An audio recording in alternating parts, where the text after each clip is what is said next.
현 시점에서는 저도 건물을 매입하라고는 말 못하겠습니다. 그러면 꼬마 빌딩을 언제 매입해야 할까요?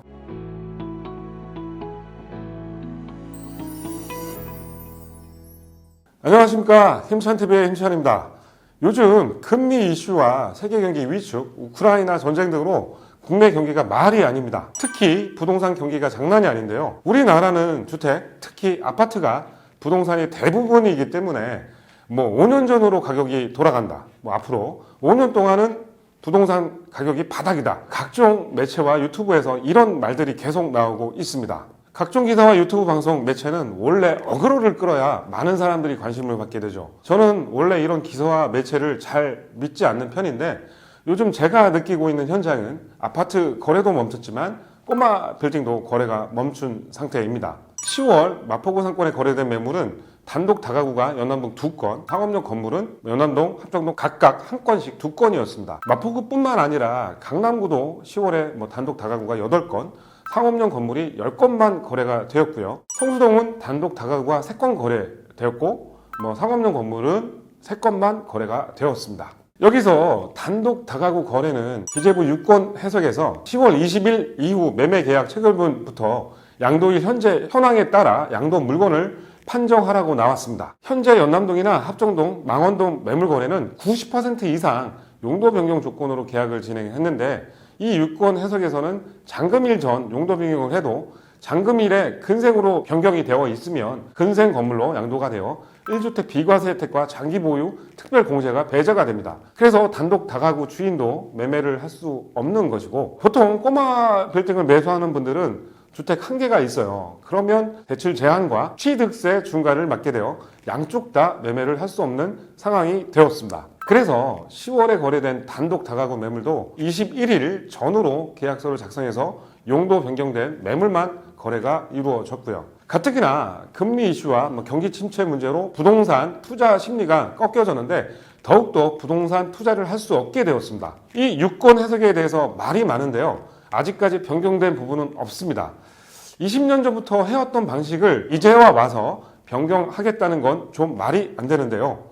제 생각으로는 얼마 있지 않아 이 유권 해석이 다시 예전처럼 바뀔 수 있을 듯 합니다. 추후 변경이 되면 따로 이야기해 드리도록 하겠습니다. 자, 다시 돌아와서 상업용 건물도 작년과 비교해 볼 때 많은 거래량 차이가 있었고요. 아까도 말씀드렸듯이 요즘 문의 주시는 분들이 언제쯤 급매가 나올지 여쭤보는 분들이 많습니다. 제가 볼 때는 아파트 가격이 떨어질 때까지 떨어지고 난 다음 대출을 80% 이상 받으셨던 분들이 이자 부담으로 나오는 매물이 급매라고 말할 수 있을 것 같습니다. 하지만 대부분 건물은 여유 있는 분들이 투자를 해서 대출 이자를 감당 못할 정도의 상황은 만들지 않는데요. 본인 사업이 급격하게 안 좋게 되면 본인 건물을 싸게 내놓는 경우들이 아주 가끔씩 있는데, 많은 대출을 받았고 본인 사업이 안 좋으면 시세보다 저렴하게 나오는 경우가 생길 것 같습니다. 요즘 상황의 부동산은 금리가 어디까지 갈 건지 누구도 정확하게 예측 못하고 있습니다. 만약에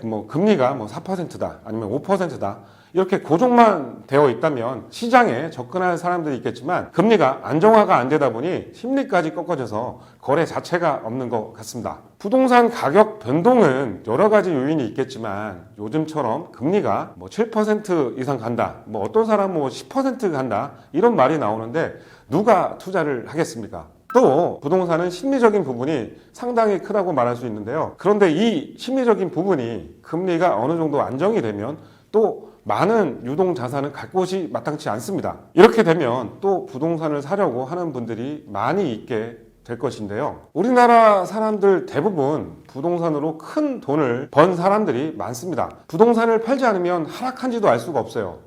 주식이나 코인처럼 매일 차트를 볼 수 있는 것이 아니기 때문입니다. 하지만 현 시점에서는 저도 건물을 매입하라고는 말 못하겠습니다. 정말 본인 건물을 매매하고 거주할 곳을 찾는 분이 아니라면 지금은 시장 상황을 보고 공부하는 게 맞다고 생각이 됩니다. 바닥을 알 수 있는 사람은 누구도 없습니다. 그리고 경제를 정확하게 예측할 수 있는 사람도 마찬가지입니다. 그 누구도 본인이 판단에 대해 책임져 주지 않습니다. 그러면 꼬마 빌딩을 언제 매입해야 할까요? 자기만의 기준이 있어야 합니다. 예를 들어 몇 년 전 아파트 가격이 뭐 7억이었는데 난 전세를 5억 주고 살았어요. 그때 막 살까 말까 고민을 하다가 주변 사람들이 집값은 더 떨어질 거야 이런 말을 듣고 그냥 전세를 들어갔죠. 몇 년이 지나 후회를 했습니다. 지금 사는 아파트를 대출받아서 샀으면 15억이 되었는데 이렇게 후회해 본 사람들은 또 다시 오는 기회를 놓칠 수 있습니다.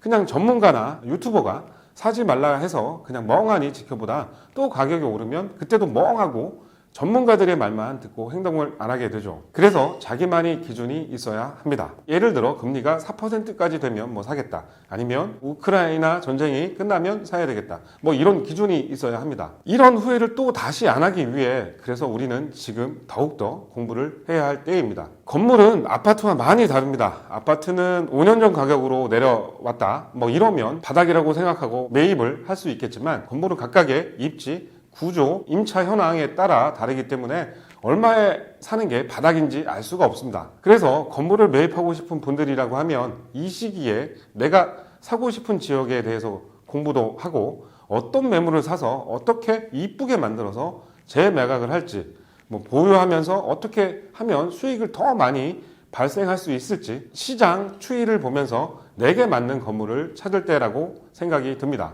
제가 2008년 회사를 나와서 처음 시작한 게 부동산 경매였습니다. 약 1년 반 동안 약 30채 정도를 낙찰을 받고 수리를 하고 임대를 했는데요. 그때 금리가 8%, 9% 정도였습니다. 지금 생각해보면 우리는 지난 몇 년 동안 저금리 시대를 살아 이렇게 금리가 가파르게 올라가니 어떻게 반응할지 몰라 그냥 바라만 보고 있는 것 같습니다. 하지만 또 부동산 시장은 움직이기 시작할 것입니다. 시장이 움직일 때를 대비해서 현재 시장을 이해하고 건물 투자, 부동산 공부를 하는 기회가 되시길 바라겠습니다. 자, 오늘 방송은 여기까지 할 거고요. 다음 시간에 더 좋은 내용으로 찾아뵙도록 하겠습니다. 고맙습니다.